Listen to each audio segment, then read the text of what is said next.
Thank you. So I'd like to welcome you all to the Heritage Foundation for this very special occasion. Unfortunately, Senator Hawley will be unable to join us this afternoon because of pressing business up on Capitol Hill, but we're going to carry on without him. This is really the kickoff event for our celebration of the 250th anniversary of our great country, which of course we will all celebrate next year. Today's event would not have been possible without the generous support of David Caldwell, who is here with us today. In 2002, the Heritage Foundation published the Founders' Almanac, a guide to the origins of American democracy, and it included 6 biographical essays of several of our founding fathers and also discussed major themes in their statesmanship. It was edited by my friend and former colleague, Matt Spaulding, who also wrote the essay on George Washington. You will be hearing from Matt in a little while. David and his wife, Patricia, who is certainly with us in spirit today, loved this book and wanted to share these stories with a new generation of young people so that they could learn to appreciate and be grateful for the opportunities and gifts that our founders bequeathed to us, as well as the timeless ideals that formed the basis of our American Republic. And so, inspired by David and Patricia's vision and through their generosity, the B. Kenneth Simon Center for American Studies, which I oversee, embarked on a year-long project with the help of someone I will introduce in a moment, to expand this important book, which is being released today as American Founders, Leaders at the Creation of the Republic. It was a labor of love. This new online publication contains 16 essays highlighting many of our nation's leading founders and, rightfully so, recognizes the role of one of our founding mothers, Mercy Otis Warren, and the part that she played in that effort. I had the honor of writing the essay on the great Chief Justice, John Marshall, and you will hear from some of the authors of some of the other essays as well. It is now my pleasure to introduce the editor of American Founders, and it's been a pleasure working with her, Colleen Sheehan, who also wrote the essay on James Madison. Colleen is a professor of politics in the School of Civic and Economic Thought and Leadership at Arizona State University, after having served for many years on the faculty of Villanova University. She's a former member of the Pennsylvania House of Representatives and also served on the Pennsylvania State Board of Education. She is the recipient of numerous awards and fellowships, way more than I have time to mention now, and is also the author of several books, including James Madison and the Spirit of Republican Self-Government and The Mind of James Madison, The Legacy of Classical Republicanism. Please join me in welcoming Colleen Sheehan.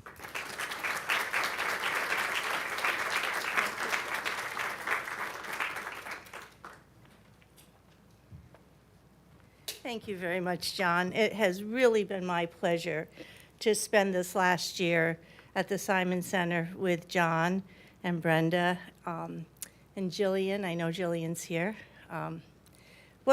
Just a fabulous, John Carlos, what a fabulous group of people.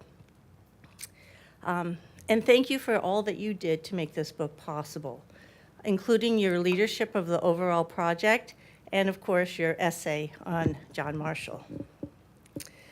A special thanks, of course, to David Caldwell, whose generosity and support are the reason we are here today, and whose spiritedness and love of the founding equals the greatest of those who lived a couple of centuries ago.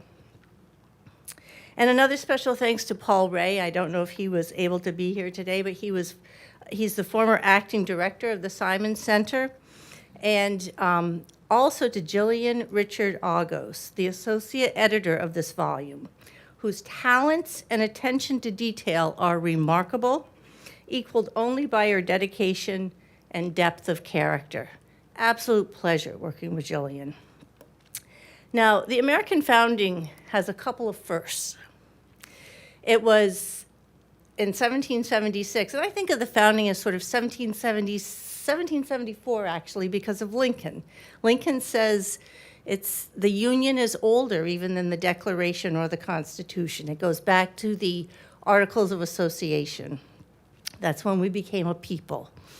And in 1776, when they wrote the Declaration of Independence, there really was born in the world, I think, a new order of the ages. We sometimes forget because we're so used to hearing about the 4th of July.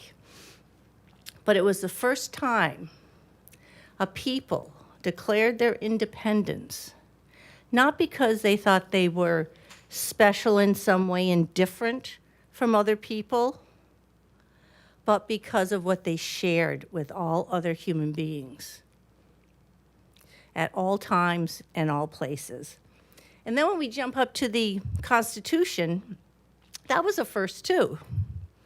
It was the first time that the people, in their capacity as the only earthly source of authority,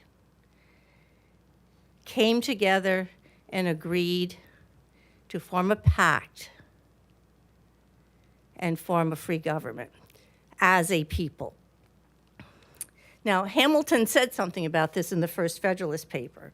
He said that it seemed to have been reserved to the people of this country to decide the important question whether or not societies of men are really capable of establishing good government on the basis of reflection and choice, or whether they're forever destined to depend for their political constitutions on accident and force. Accident and force versus reflection and choice. You choose. Now, the founding generation understood that they were actors on a most conspicuous theater, that they were playing leading roles in the political drama to demonstrate that human beings are capable of governing themselves. In the new heritage book, American Founders, Leaders at the Creation of the Republic, we highlight 16 of the American founders, all of whom were leaders in either the revolutionary cause or the cause of constitution making, or for some of them in both. The ideas Americans have inherited from the founding, such as equality, liberty, and self-government, are not old ideas. They're eternal ideas. These ideas are both principles and aspirations. They're the bonds that held Americans together in the past, and I think still the bonds that give us hope for a common future. Now, today we have with us three of the authors who contributed to the Heritage Volume on the American founding. I will introduce them in the order that they will speak, which will then follow with a roundtable discussion. So if you'd all like to come up, and then I'll introduce you.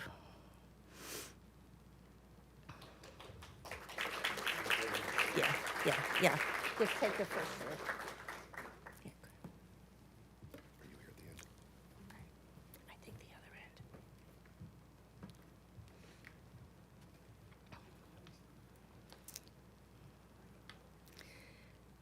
So, I don't know if Hadley Arcus made it here today, or Mac Owens. I know that there was some talk, because we may have some other authors in the audience, and I want to make sure I recognize them if they are here.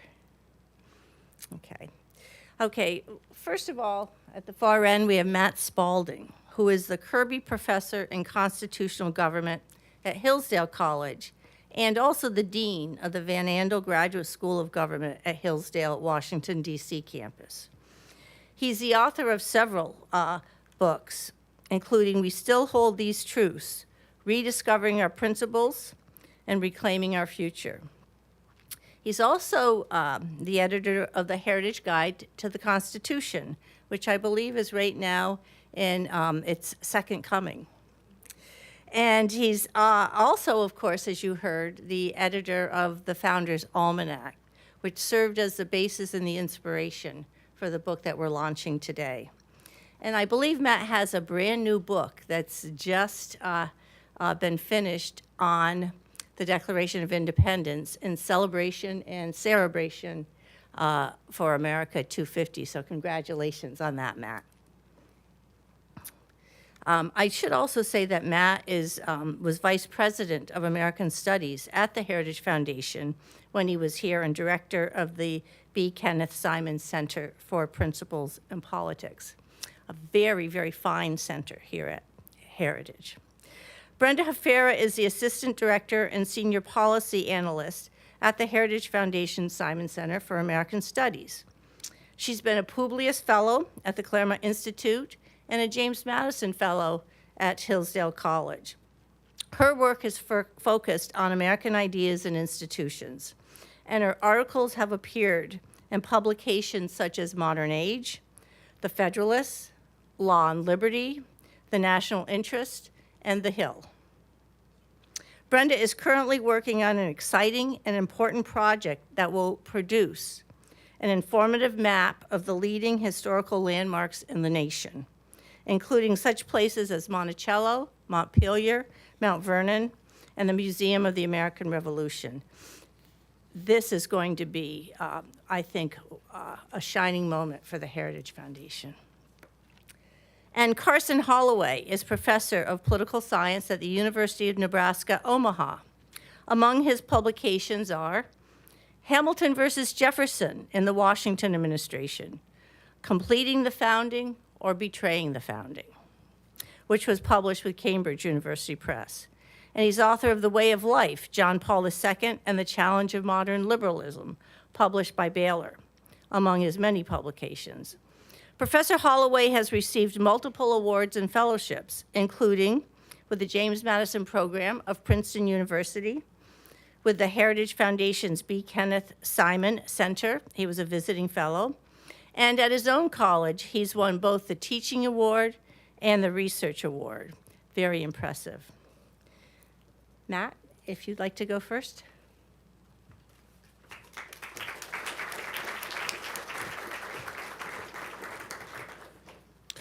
Thank you. Good afternoon. Special thanks to my dear friend Colleen Sheehan and my dear friends here at the Heritage Foundation. I'm glad to see all of this is continuing. Yesterday marked the 250th anniversary of a small pre-dawn ceremony, very important ceremony, on the cobblestone streets of Philadelphia outside of the hall where the Congress was meeting, to see off one man who was on a journey from Philadelphia to Boston. He was described by one participant as easy, erect, noble. 3 days earlier, Washington had been appointed commander-in-chief of a Continental Army which had come into being somewhere in the midst of Massachusetts. Once he left Philadelphia and headed to Boston, news of Bunker Hill was breaking at that very moment. He would not return home for 8 years, except once when planning the Battle of Yorktown. If you count the Constitutional Convention, it would be 11 years before the war was settled. That is the journey we begin today. I'd like to say something briefly about why we are here and what we are doing 10 years after our nation's birth. You see, it's not about politics, about this administration or that Congress. It's not an academic question or some sort of intellectual theory. We are tugging the mystic cords of memory, as Lincoln called them, the ones that link every heart and hearthstone to every battlefield and patriot grave. I'd like to think about that for a moment. I, for one, am not sure exactly when it was that I fell in love with my country. I grew up in rural small country, small town in Central California. Other than the missions and the interstate highway system, there was no history to be had. I do remember taking the Pledge of Allegiance every morning in the classroom and a picture of George Washington on the wall.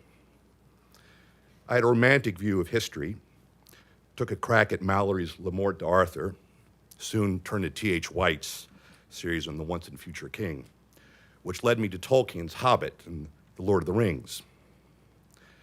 I was 12 when America celebrated its bicentennial. I remember the Freedom Train passing through. I remember watching the tall ships. I remember the issuance of a new $2 bill, which my mom took me to the post office and we had it stamped July 4th. Merle Haggard, local talent, had a hit in 1976, "The Roots of My Raising," the chorus of which was, "The roots of my raising run deep. I've come back for the strength that I need. And hope comes no matter how far down I sink. The roots of my raising run deep." After the bicentennial, I turned to American history. My grandfather was in the American Expeditionary Force in World War I. My father was a doctor during Vietnam, and we spent some time on an Army depot in Missouri.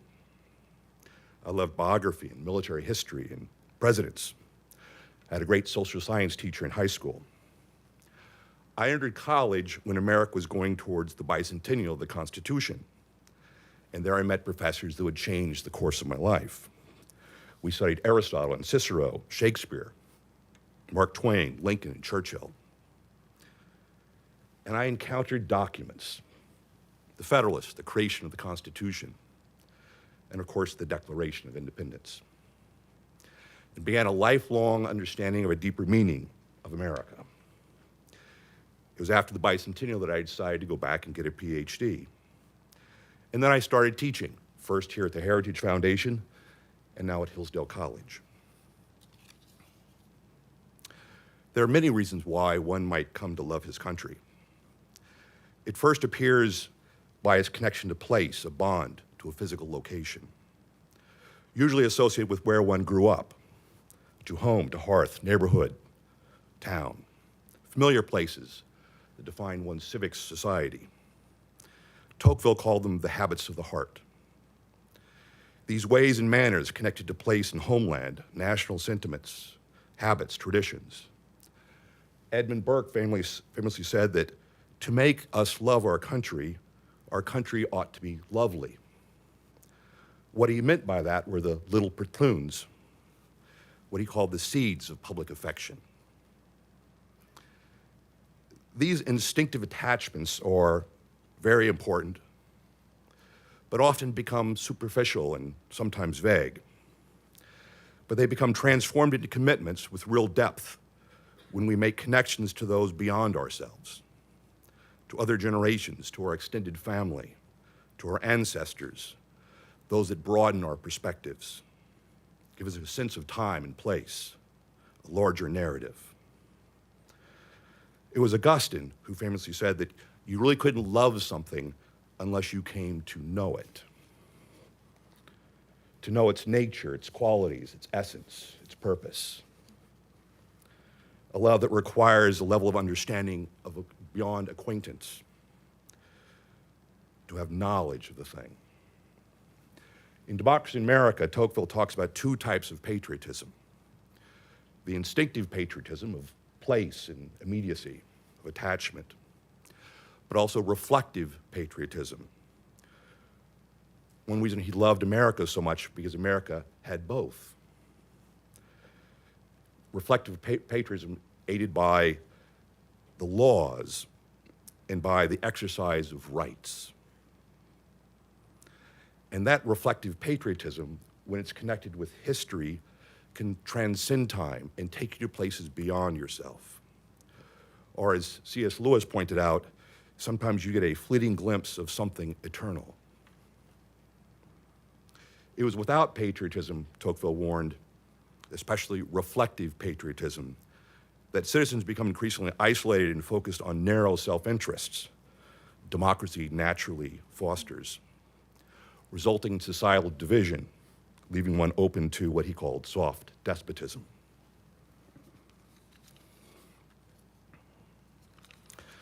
So as we today approach America's 250th anniversary, we begin a period of anniversaries, and we need to spark a renewal of gratitude, of attachment, of knowledge and patriotism.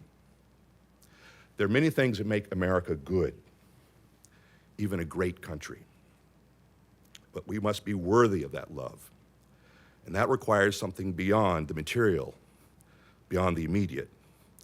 A true greatness requires something greater.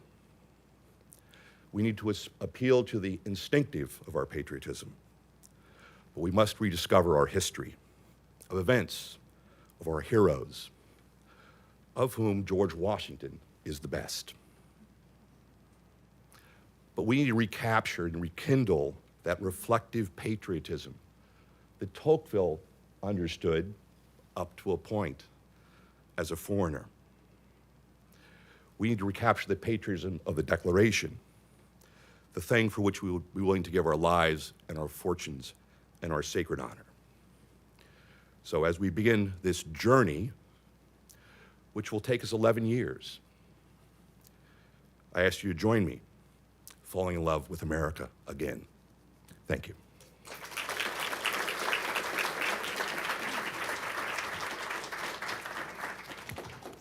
Lovely. Thank you. What a pleasure to be here with good friends, colleagues, and former mentors. So I had the great privilege to write the chapter on Mercy Otis Warren. My guess is this is the first time that many of you have heard of our forgotten founding mother, Mercy Otis Warren. But she is well worth knowing. As John Adams wrote in a letter to Mercy's husband, "Pray, introduce Mr. Petrie to Madam Warren, the most accomplished lady in America." Since it is often, though not always, advisable to follow the advice of John Adams, I would like to introduce you to Madam Warren today. The world Warren inhabited was one of interesting books and interesting people. Throughout her life, she improved her mind by extensive reading, and in the ancients in particular, she found most excellent company. Mercy Otis Warren was a member of two prominent Massachusetts political families. Her father, brother, and husband were all political men.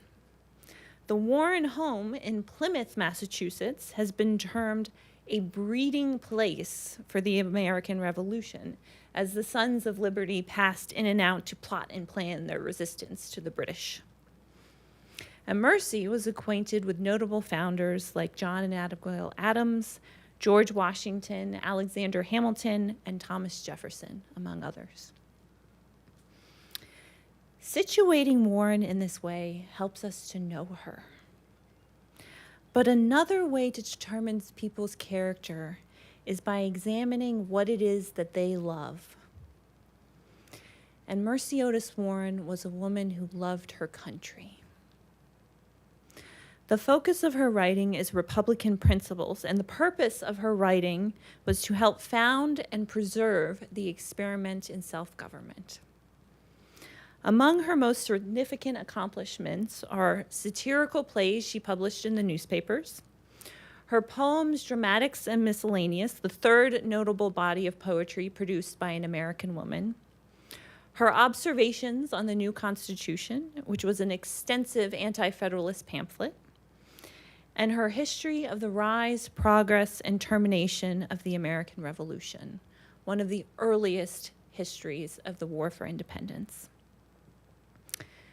Many of Warren's plays are thinly veiled depictions and reactions to events happening in Boston, like the Boston Massacre. Scholars tend to call them plays, but those works really fall into the realm of pamphlet literature, like Thomas Paine's Common Sense.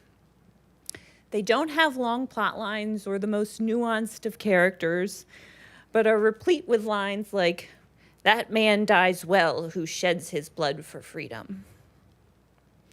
What Warren really wanted to do was influence the developing political conversation. She portrayed the Loyalists as greedy and conniving, and the Patriots as courageous, stoic, and honorable. And it just so happens that many of those patriots, like John Adams and James Otis, were friends and family members of Mercy Otis Warren. And in an act of literary justice, or revenge, depending on your perspective, Loyalist Massachusetts Governor Thomas Hutchinson, who was an enemy of the Otis family, is cast as the villain in Warren's plays. I think Jane Austen and Mercy Otis Warren would have gotten along. Warren's most extensive work is her History of the Revolution, the only anti-federalist account of the War for Independence. Her purpose in writing the history was to preserve the American character and do her part to help ensure that the country she loved would long endure. That the American people, a single people committed to the principles put forth in the Declaration of Independence, and the Republican nation that declaration informed, would endure. At the beginning of her history, Warren wrote that many who first stepped forth in vindication of the rights of human nature are forgotten. And the causes which involve the 13 colonies in confusion and blood are scarcely known. Thus, the inhabitants of America cease to look back with due gratitude and respect on the fortitude and virtue of their ancestors. But the historian and the philosopher will ever venerate the memory of those pious and independent gentlemen. Warren was particularly concerned that American memory be maintained, that the American story be recounted from one generation to the next. That was key to preserving the Republic. Another focus of her history is the importance of virtue, gratitude, and manners. Rather than being simply about etiquette, many in the founding generation saw manners as connected to virtues and norms, both of which are essential to maintaining a republic and a way of life. Manners support a certain kind of society. For example, an aristocratic character is animated by superiority and distinction. We see that in the way people dress and the formality of customs. The Republican spirit is more modest, requiring, in Warren's words, patience, probity, industry, and self-denial, and a simplicity of life and manners. In her history, Warren criticizes the South for its aristocratic leanings and praises the North, which is more Republican because it favors, for example, land ownership and education for the common man. Warren was concerned with manners because education doesn't just happen in the classroom. It includes both public and private education, the cultural, civic, and moral education of being raised and residing in a society that is constantly signaling through its institutions, laws, and practices what it abhors and honors. And because of her guardianship of Americans' history, manners, and norms, Mercy Otis Warren has been deemed the conscience of the American Revolution. In some ways, Mercy Otis Warren was a woman of her time. She knew the philosophical arguments of the founding era and furthered those arguments herself. But there is very little that was typical about Mercy Otis Warren. She was really quite remarkable and accomplished, a woman who wrote the history books and has earned her place in them. In my mind, she helped start a tradition of what is now a long line of public-spirited women who love this place we call America. And I am grateful to her, and grateful to have become acquainted with the most accomplished lady in America. Thank you.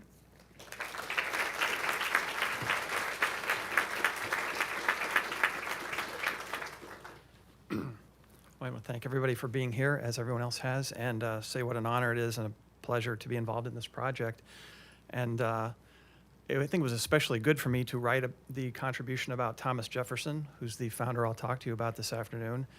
And I say in particular it was good for me because I think of myself primarily as a Hamiltonian. I think there was some back and forth between Colleen and me at the beginning where I probably emailed back and said, couldn't I write about Hamilton? But this was assigned to somebody who outranks me. And I probably said also, could I write about John Marshall? That was assigned to somebody who outranked me. But it was good for me because it forced me to come to grips with the fact that Jefferson is a really great man and a great American. and to come face to face with the fact that we can't understand America, our country that we love, without understanding Jefferson's contribution to it. So in my remarks this afternoon, I'd like to develop that theme in relation to three things. Most obviously, the Declaration of Independence. Secondly, the Constitution. And then third, also related to the Constitution, religious liberty.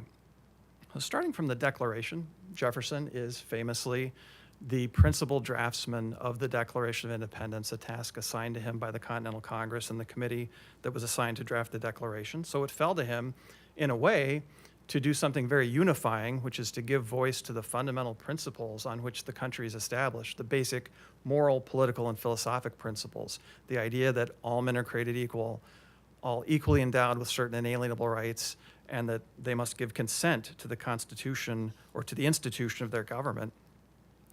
And of course, the Declaration has become a touchstone in American politics, a kind of statement of the conscience of the nation to which subsequent generations can recur, especially when confronted with situations where the country seems to be failing to live up to its basic principles. I think, of course, of Abraham Lincoln in the 1850s and his critique of slavery, and Dr. Martin Luther King in the 1950s and 1960s in his I Have a Dream speech, both of which recur to the Declaration of Independence. The question is raised, are the principles of the Declaration radical principles? I think that's an interesting and complex question to reflect upon for a moment. They're certainly radical in the context of, say, European politics for the last 1,000 years or longer, out of which America emerged. I mean to say that all those generations of Europeans thought that government was just something that was somehow given by providence, maybe given by divine right, or just given by brute force, something that you had to accommodate yourself to if you're going to have an orderly society. It was radical in relation to that heritage to come forward, drawing upon philosophic sources like John Locke, and say, governments are based upon the consent of the governed. They exist for the sake of the rights of the governed. And Jefferson is great in American history for giving expression to those ideas. In other respects, though, and Jefferson admits this, the ideas are not that radical, because he's humble enough to say these were the common sense of Americans at the time. I was just giving expression to the American view. These principles had been inculcated in America for a long time, and Jefferson was simply re-expressing them, although very eloquently. With regard to radicalism, too, it's interesting to reflect that the founders don't all think the same. And Jefferson, in relation to these fundamental principles, we could say, pushed his understanding of them further than some of the other founders were willing to do, right? In a way that made him appear to be a radical, at least to them. Jefferson's famous or infamous among conservatives for having said that the earth belongs to living, and then drawing from that the conclusion that there should be a new constitution every generation, because no one generation has a right to impose law on the next generation. Something that Hamilton thought was crazy, and that even his friend Madison wrote to Jefferson and warned him that this idea has certain practicable difficulties attached to it. So let's not go there. And then also on the role of the people in government, guys like Hamilton and Washington were horrified by popular rebellions or insurrections like Shays' Rebellion or the Whiskey Rebellion.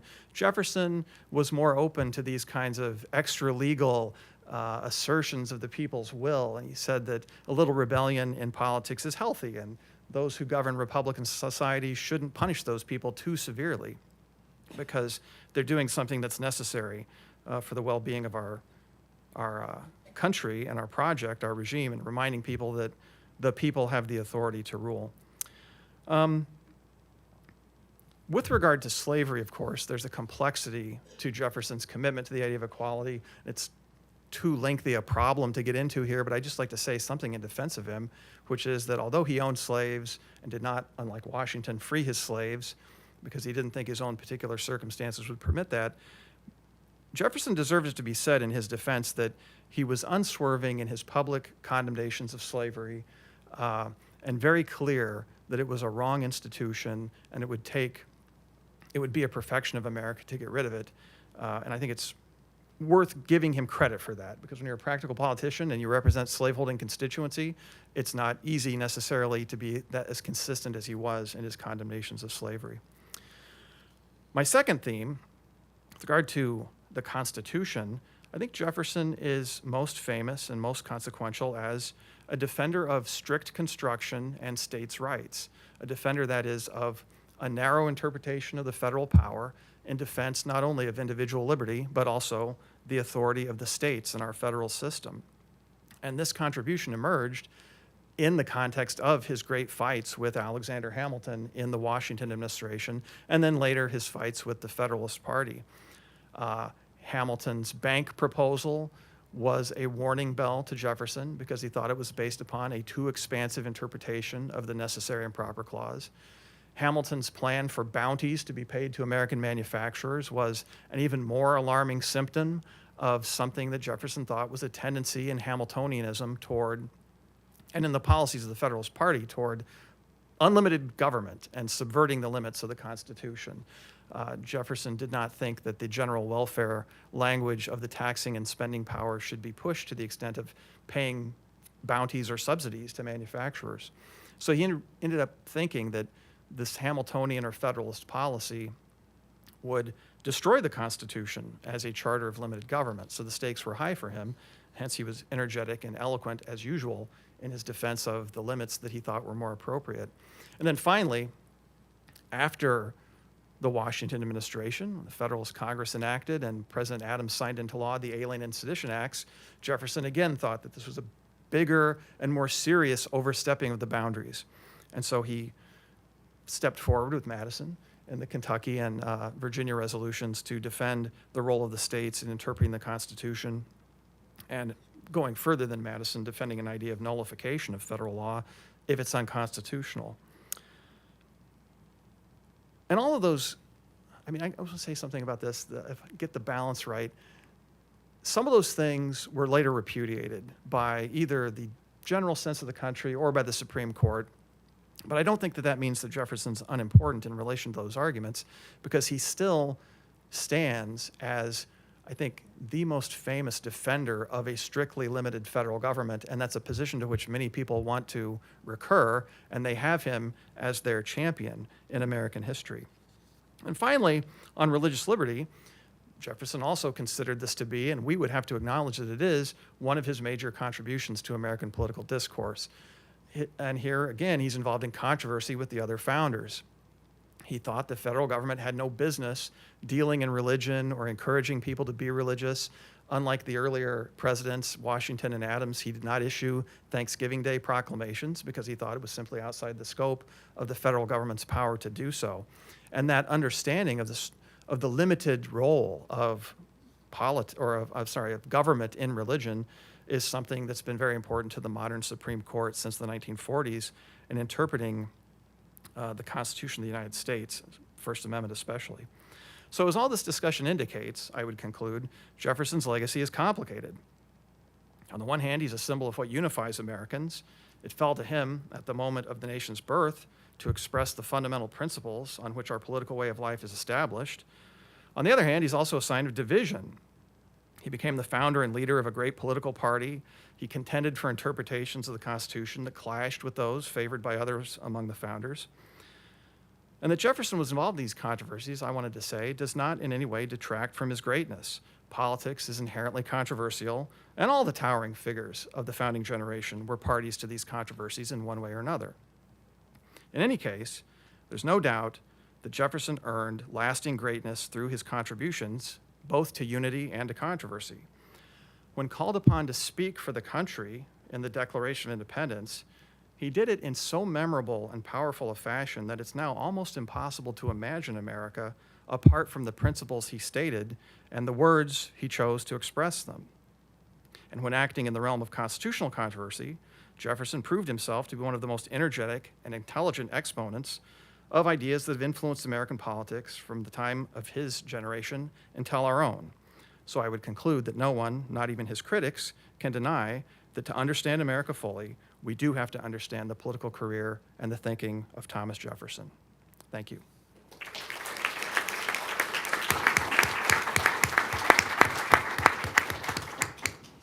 Thank you very much, everyone. Before we go on to our conversation, I want to recognize Hadley Arcus. who is director of the James Wilson Institute here in town and the author of our chapter on James Wilson, probably the most forgotten of the founders and one of the most important, absolutely.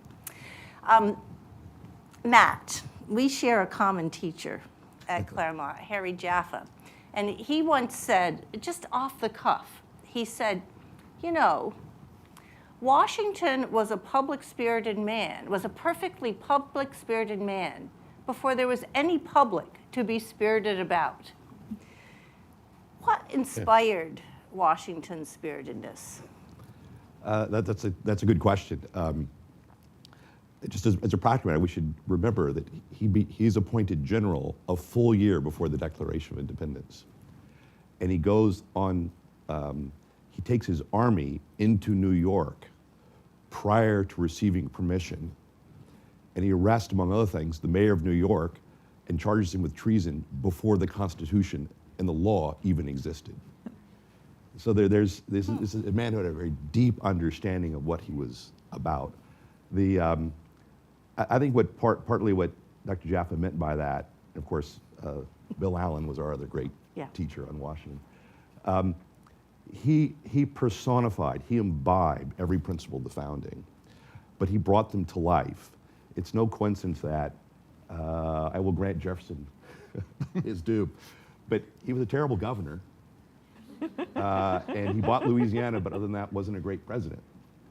I mean, it's no coincidence that Washington was the only person who could have done what he did, but he recognized talent.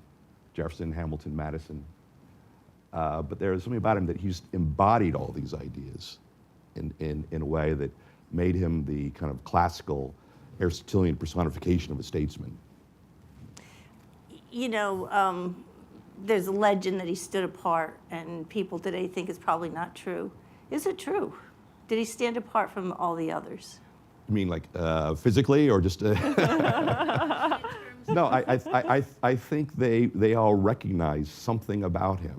I mean, the best one, you know, Adams very clearly recognized that and was small and petty in his way. But all the others, I mean, the one letter I always liked was Abigail Adams. You'll probably remember this one. Abigail Adams, when she first met Washington, wrote a letter to her husband. She said, "I have met Washington. You didn't tell me the half of it." It was just, you know, he's had that personality that filled the room. Yeah. So there was something natural about his, you know, personifying these things. If you go through Madison's microfiche letters, they're hard to read because paper's, you know, dear and they're right on both sides and there's all these blots and crossing out and it just strains your eyes. And then you'll hit this perfect letter every once in a while. And it's perfectly lined, there are no crossouts. It's always to Washington. He rewrote those letters.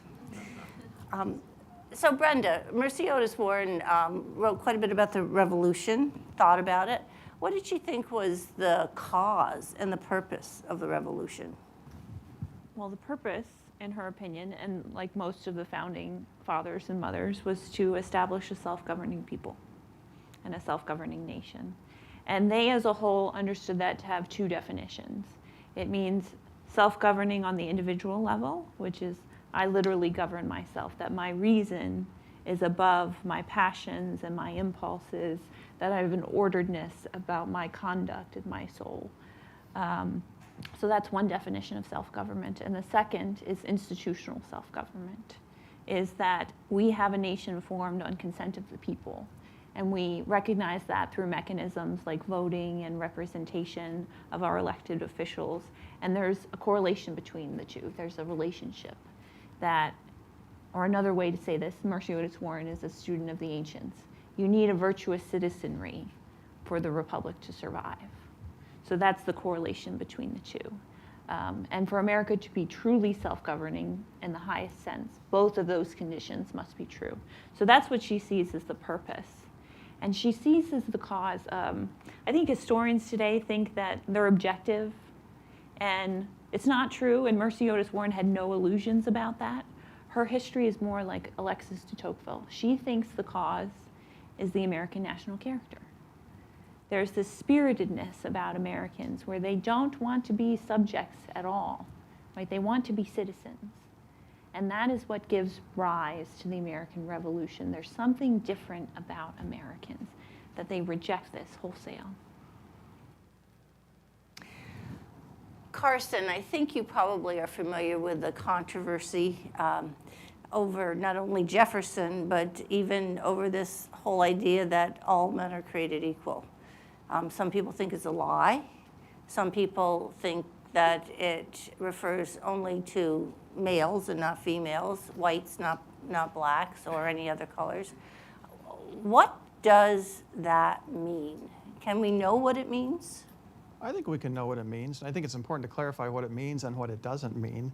I think that Jefferson, by all men are created equal, spoke for the founding generation in the belief that, or articulating the belief that all human beings are equal in their fundamental rights to life, liberty, property, pursuit of happiness.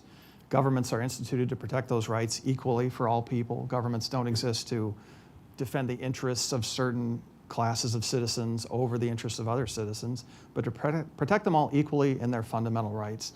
And also that humans are all equal in not being subjected by nature to any political authority. That's the relationship between equality and the doctrine of consent, which you learned and we all learned from Professor Jaffa, right? That because humans are all equal, no one has any authority over anyone else by nature, so governments have to exist on the basis of an agreement of citizens to create a commonwealth. And I do think that despite the limits of the application of the principle at the time of the founding, Jefferson and the other leading founders understood that the principles were universal in their application.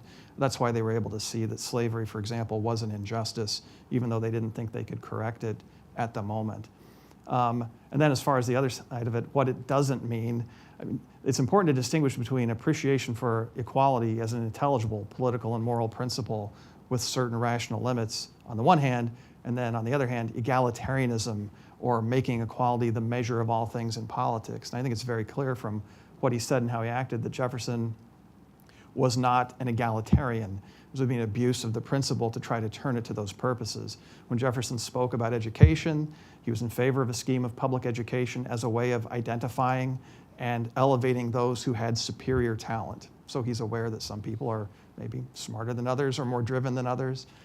In his first inaugural address, when he talks about property, he says the government exists to produce that state of property, equal or unequal, that results to men and women from their labor or from inheritance, from what they get from their parents. So he's not scandalized by inequalities in property as if that's automatically an injustice that has to be created. And in a famous letter to John Adams, he talks about the natural aristoi, or the natural aristocracy, who by virtue of superior virtue and talents are fitted by providence to govern the country for us. And there, rendering that compatible with the fundamental equality that he believes in, he's careful to say in that letter, not that those who are virtuous or talented have any claim to rule or any right to rule, but that they are there from providence as something that society can use to manage its common affairs. So even there, he's careful to square the fundamental equality with the recognition of inequalities in abilities and achievements and attainments. Go ahead. No, I was going to just to add to that. I mean, sometimes we, I completely agree with everything you said, but sometimes we overlook the fact that it says all men are created equal. The word created was added by Franklin and Adams to clarify that creation. And then it says that creator is the one who endowed us with our rights. So there's a sense in which this notion of equality was understood, and Jefferson clearly also wrote it this way, that it can be understood from a philosophical point of view, in the sense of a self-evident truth, of a logical clarity, but it's also evident if you understand it in the great tradition of the Judeo-Christian tradition, which was clearly shaping everything and was defining their moral horizons in a way that sometimes we, in the modern era, when you can't talk about it that way, we overlook these things. And so this kind of cooperation of reason and revelation that Jefferson introduces into the Declaration has much deeper philosophical roots. And I think we need to heighten that, if you will, in a way. So sort of reference back to the laws of nature and of nature's God in the earlier part of the Declaration. Yeah. difficult to talk about these days because a lot of folks think that that's not true, right?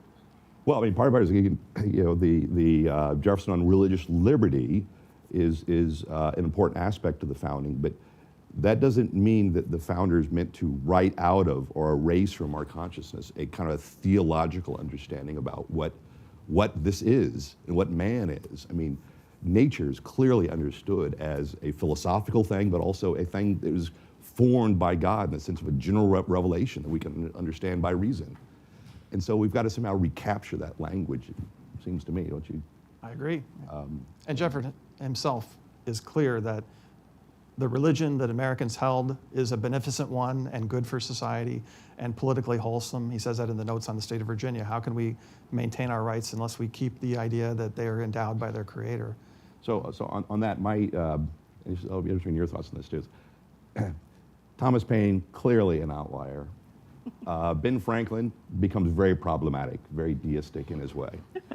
But Jefferson actually has a certain deism, a theological deism about him, and that's and so that's the edge. And then you start moving beyond that. It becomes very you eventually get to the Reverend Witherspoons of the founding. I mean, there's a very strong theological sense that this notion that somehow there are a bunch of deists.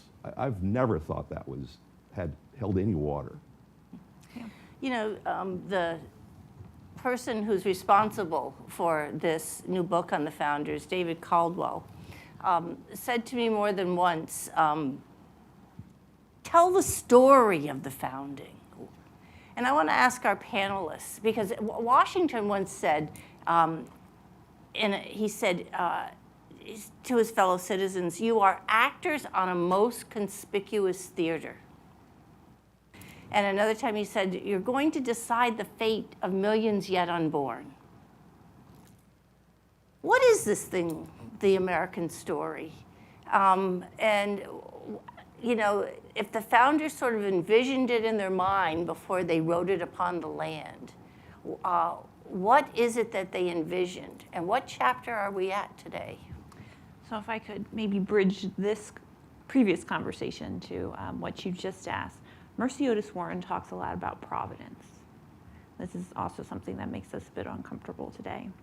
But she thinks providence had a role in the creation of America. And part of that is because it seems quite unlikely that Americans are going to succeed in the revolution, right? They're up against the greatest military in the world. And then there are all these advantages that America seems to have from things like territory and climate and all these things. And it seems ordained that this is going to happen. And then you couple that with the time that America comes into existence, where it is moving the world from the dark ages in a sort of sense, that the rights and liberties of mankind are now understood. And all of these come together in time and space at this particular moment, and America is born and created. And she sees this as a blessing and also an obligation. And the obligation is to us, to the youngest generations and every generation that comes afterwards, because the obligation of all these blessings is to preserve America as a republic, to preserve America in its essence of what really makes America America. It's not simply the territory. And so, like many of the founders, she saw rights and duties as the same side of two coins. I'm afraid we're really out of time, but maybe Carson, you could take the question I asked and wrap it up for us. What's it all about? The revolution? What's all about Alfred? Easy question. No, I mean, I want to return to the idea of public spiritedness and spiritedness. I think we understate the extent to which the revolution was about self-respect, honor, dignity. The tax is not that much, right? They're very insistent that our British brethren can't treat us this way. We're not inferiors, we're not subjects, we're equals. So I think that's also worth carrying into the future with us now. We live in an age where there's lots of diversions, lots of entertainment, lots of hedonism, but it's worth thinking about what is it that makes our lives respectable? What is it makes life honorable? what is it makes it worthy of being called a human life. So I think all that's bound up in the founding. Make America scrappy again. Thank you all very much. Yeah.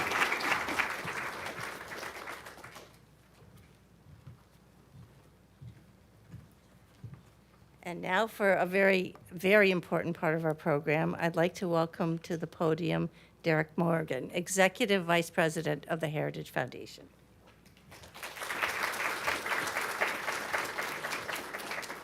Thank you, Colleen, and what an excellent panel. Thank you all very much for that. And it probably won't surprise you all that we write a lot of things here at the Heritage Foundation. It's a big part of what we do. Another big part of what we do is to try to bring together the conservative movement and try to build and multiply that movement. Heritage is blessed with amazing supporters. Some even give us a gift in their will, entrusting us to use their resources for the short, the medium, and the long term. We strive to be a permanent institution, faithful to our mission and to our donors' intent. We steward those resources carefully, which means prudent investments, and over the last several years, we've increasingly aligned all of our investments with our values, rather than seeking only a return through broad-based mutual funds. We're excited about our capital markets initiative, through which we as shareholders actually seek to push corporate America to reject the woke agenda. But actually, some of the most important investments that we make are in the innovation prizes, which what brings us to tonight. Our new president, Kevin Roberts, and our board said we need to be making strategic investments in the rest of the movement. For those who are creating innovative projects, who are new and scrappy, making America scrappy again. And that's exactly what we've done. You see, we constantly work on 3 time horizons around here. The short term with the figurative, I underline figurative, knife fights across the street in the Capitol on a policy agenda. The medium term, where we're educating the American people for the next inflection point, when they, as our sovereigns, will speak. All the while being prepared for if the American people entrust conservatives to govern. That's what that kind of little known project was all about last year. And then long term, we have to shape our movement and pass along our heritage. The 250th birthday of America is certainly one of those inflection points, and one we hope will provide an opportunity to reflect on our founders and pass on virtue and liberty to future generations. Conservatism is a disposition that values the accumulated wisdom of past generations, believing that effective policy and institutions emerge through an ongoing dialogue between tradition and today's circumstances, rather than through abstract theory. In a very real way, heritage is all about transmitting values to the next generation. Ed Feulner used to like to say, without a heritage, every generation starts over. So we set aside a portion of our prizes this year in particular to do our part to encourage the proper celebration of the semi-quincentennial. In true conservative fashion, we're not content to let a government commission carry the whole load or have all the fun. And we're grateful for each of the winners that you're going to learn a little bit more about today. By working together, we can capitalize on this opportunity and others like it to secure self-government for future generations. And we're excited to introduce them to all of our friends, many of whom are here tonight. Our winners are innovators. They try new things. They aim at the heart of future generations, the core of conservatism. Some are established, some are more in a growth phase, but they're all making a difference, and they're all going to impact greatly over the next year as we celebrate this birthday. So to give some more detail on our winners, I'm very pleased to introduce to you the Executive Director of the Edwin J. Feulner Institute, Bridget Wagner. Please welcome Bridget.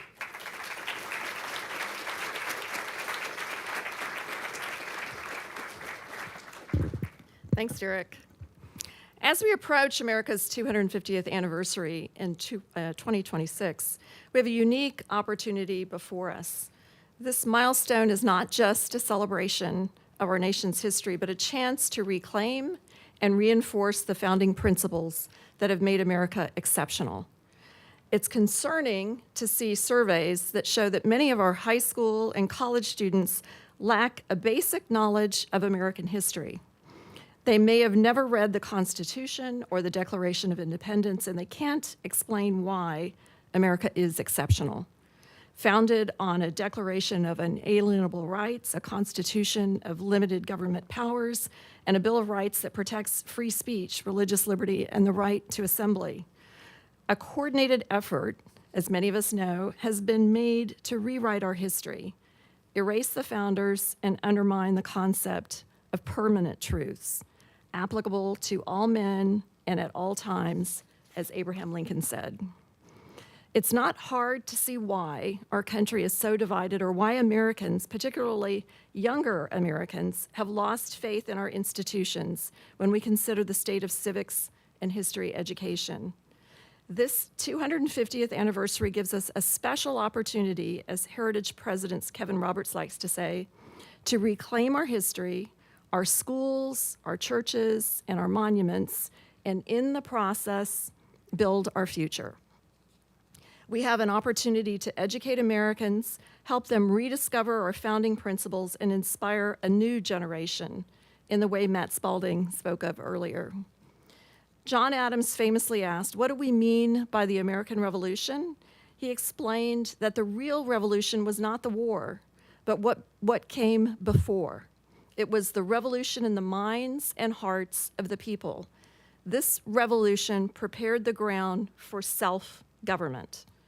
Today, we need another revolution in the minds and hearts of the people, and I think we are beginning to see this.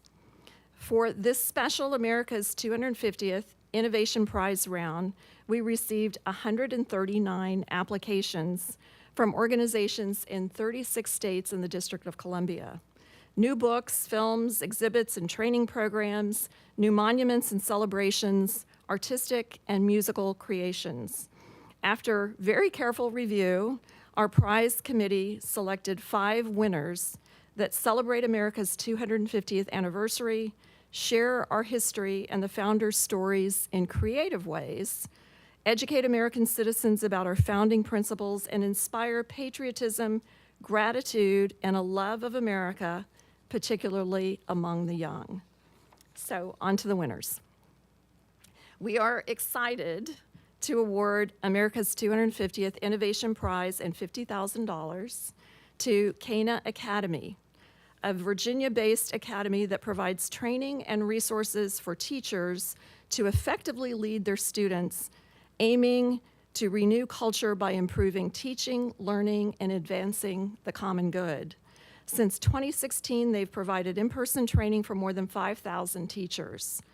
Cana Academy is receiving this Innovation Prize for its project, History 250, Telling America's Story, One Film at a Time, which will highlight America's history via 250 short documentaries, complete with banks of original documents, maps, and lesson plans. History 250 is intended as a comprehensive resource for history teachers and students, meant to cultivate knowledge, vision, hope, and unity. We're joined by Cana Academy's managing editor and producer of History 250, Michaela Loughran.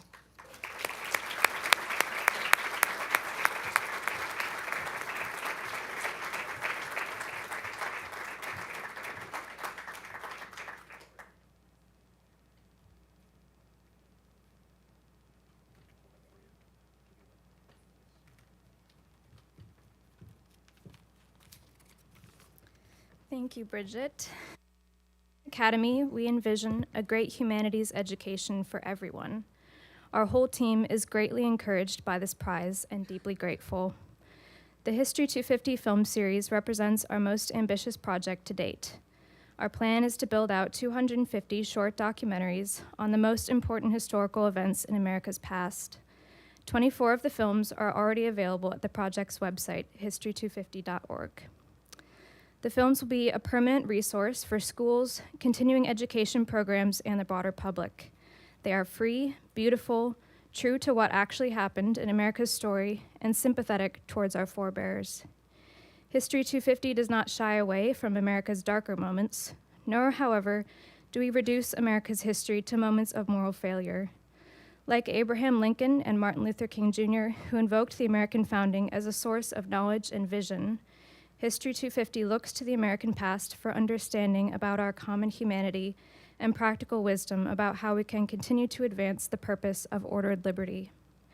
Thank you to everyone at the Heritage Foundation for helping us to tell America's story, one film at a time.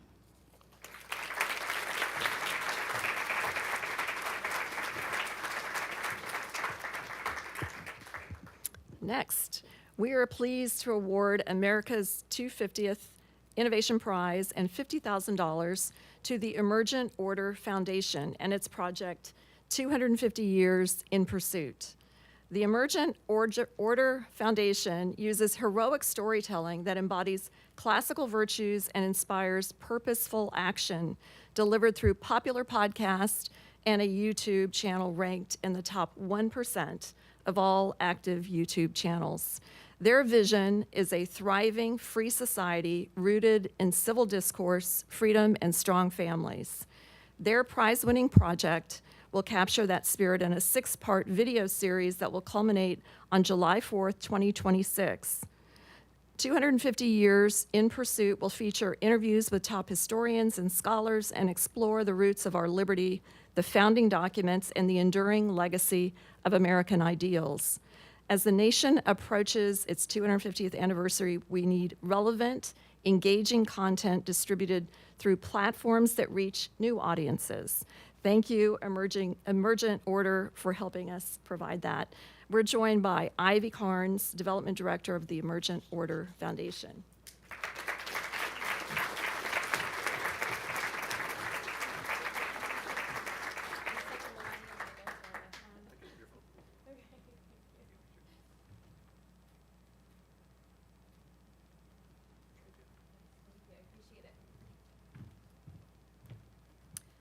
So grateful to be here. And for those of you who may not know who we are, we like to say we're what it would look like if Warner Brothers and PBS had a baby that actually loved America.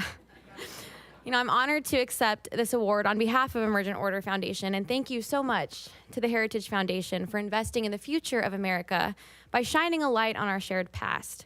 At Emergent Order, we believe that stories shape civilization, and at a time when American history is being forgotten, rewritten, and often distorted, we see it as our mission to tell the heroic and honest story of our founding, the warts and all. Not to rewrite our history, but to preserve it, and to spotlight the classical virtues that built this great nation so a new generation can rise to inherit liberty, and most importantly, to keep it. Thank you so much.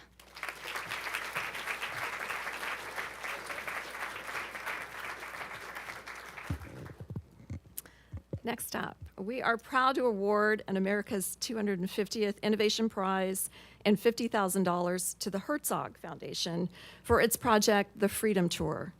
The Herzog Foundation's mission is to catalyze and accelerate the development of quality, Christ-centered K-12 education so that families and culture flourish.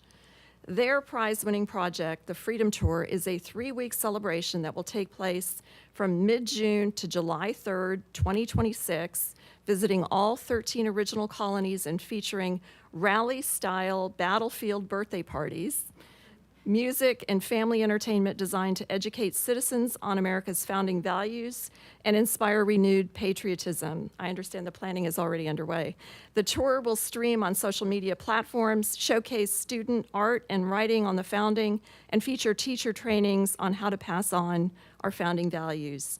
Participants will leave with a heightened sense of gratitude, responsibility, and hope, ready to carry the torch of freedom into the next 250 years. We're joined by Herzog Foundation Institute Director Sadie Elliott.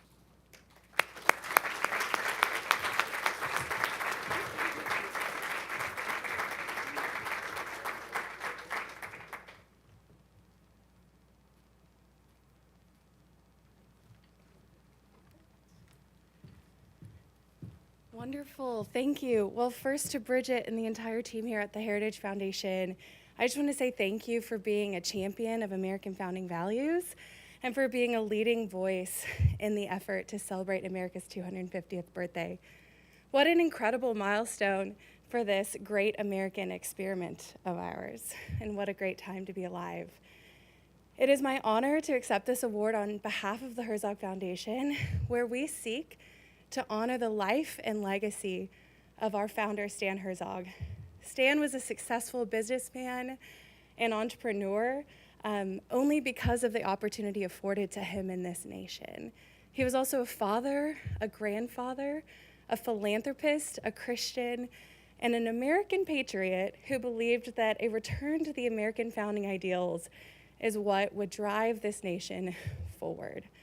And so at the Freedom Tour 2026, American citizens, young and old from across the country, can join us in one of the original 13 colonies to celebrate America at our America's Birthday Parties, where we will tell the story of American history and how faith informed the founding so that we might have a renewed hope for how faith will inform the future of America.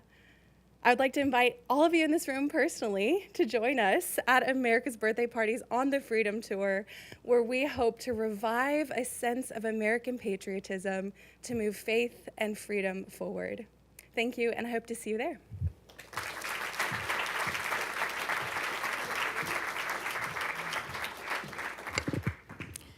Thank you. Our next prize, we're pleased to recognize Dr. Matthew Meehan with America's 250th Innovation Prize and $50,000 for his project, The American Family's Book of Fables. Dr. Meehan has been teaching and designing humanities curricula for 25 years and has written for scholarly and popular outlets. He's also the author of The Handsome Little Cygnet, as well as Mr. Meehan's Mildly Amusing Mythical Mammals. I should have practiced that one. An illustrated, best-selling book of poems that one critic called a new classic in children's literature. The American Family's Book of Fables will celebrate the 250th anniversary of our country with a beautifully illustrated collection of delightful, enriching fables that depict the wildlife, geography, and folklore of our country, while featuring the text of the Declaration of Independence. As a literary work, it will be a first of its kind. As a patriotic and artistic celebration of the 250th anniversary of our country, it'll be a treasured work for the family, the American family, to help deepen their understanding and love for the principles, people, and places that make America the home of liberty and law. We're joined today by author Dr. Matthew Meehan, Associate Dean of the Van Andel Graduate School of Government and Associate Professor of Government at Hillsdale College.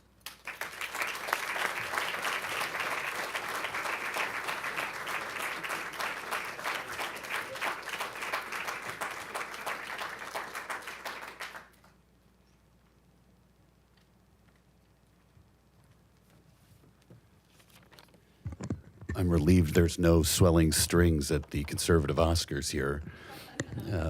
I'm very grateful to have so many better friends who know what has been hidden from the worldly wise from the beginning.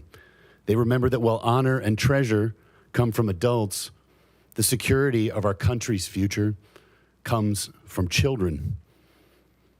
They are the ones that imbue, take in our virtues and principles, and carry them on to the next generation. We have to hand this way of life, liberty, and the love of God and country, one generation at a time to the children. I'm grateful to Hillsdale College for receiving the prize on my behalf, to Dr. Arnn and Dr. Matt Spalding, who saw the importance of my previous children's books when he just as easily could have dismissed them in this busy town of pressing state business. And I'm grateful to the adults here at Heritage who gave me a good portion of that honor and treasure, which only comes from adults. Thank you very much. With this A250 Innovation Prize to produce my next children's book, The American Family's Book of Fables, which is just a working title. We'll see what it turns out to be. The prize money will allow me the liberty to write beautifully about our Declaration of Independence and our country, and allow me to commission truly beautiful art from my illustrator, John Foley, that'll adorn this heirloom book fitting for this grand 250th birthday of our country. With this prize, I'm very hopeful that I can help American children fall in love with this great nation for generations to come. My wife, Molly Pitcher Meehan, also thanks you because now I can stop reading, scribbling, and talking about this book and actually get around to making it. She's the quiet editor and engine of all my work, and I only wish there were grants for an author's long-suffering spouse. Elizabeth Spaulding, maybe? To Brenda, to John, to Bridget, Derek, to Kevin Roberts, to the selection committee, to the generous donors that made this prize possible, and to a provident God who shapes the nations, thank you.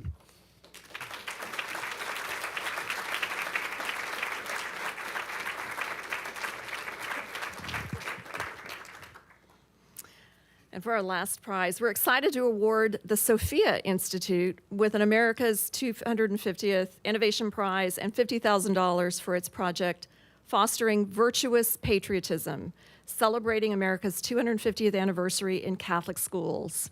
Sophia Institute for Teachers was founded in 2013 to renew and rebuild Catholic culture through service to Catholic education. They publish and distribute over 1 million influential Catholic books a year and serve more than 70,000 teachers and catechists through their programs. Their prize-winning project, Fostering Virtuous Patriotism, will help deliver resource kits that renew patriotic devotion among students and teachers in Catholic schools and parishes. These resource kits, tailored for elementary, middle, and high school students, will engage students and parents and teachers in a deeper exploration of the Declaration's enduring moral and civic ideals. A wonderful project to respond to the need Brenda highlighted in her remarks. You need a virtuous citizenry for a republic to survive. In an age of decreased civic literacy among students, the Sophia Institute addresses the need by providing tailored resources to ignite patriotism within our Catholic schools. We're joined by President of Sophia Institute for Teachers, Charlie McKinney.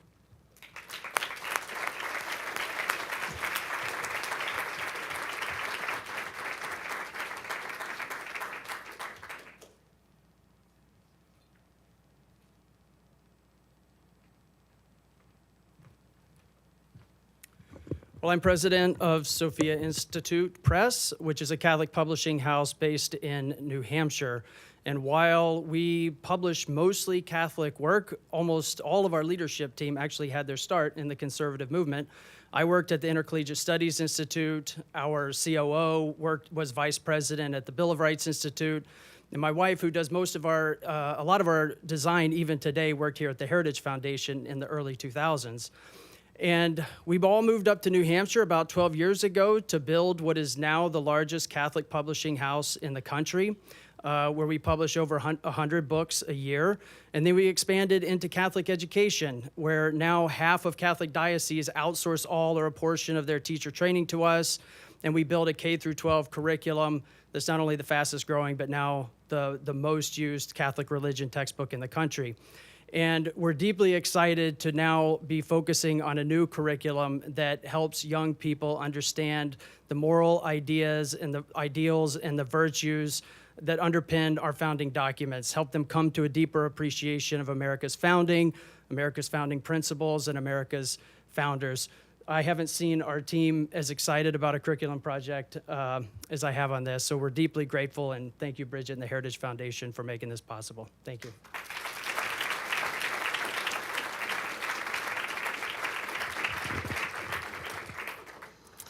Heritage is proud to be spreading the word about America's 250th anniversary. We're excited to be recognizing these 5 projects, and we look forward to partnering with many of the other applicants in the months ahead. In fact, we were so overwhelmed with the number and quality of the applications that the leadership team here at Heritage has decided to launch a second round of America's 250th Innovation Prizes, totaling $250,000 later this year. We'll be following up with more details, so please stay tuned. A very exciting development, a bit of breaking news here. We want to thank, again, the donors who made this special round of innovation prizes possible. Your devotion to our founding principles, to educating the next generation, and to reigniting a spirit of self-government is inspiring. Like you, we believe that together we can build a future worthy of our past. Thank you all for joining us today in person and online, and congratulations again to our winners. We look forward to speaking with you all in the reception and giving congratulations directly to our prize winners. The reception will take place in the Allison Auditorium's foyer on the 7th floor, and you can exit out this back door here, and our staff will help direct you. So thank you for joining us. We look forward to seeing you again soon.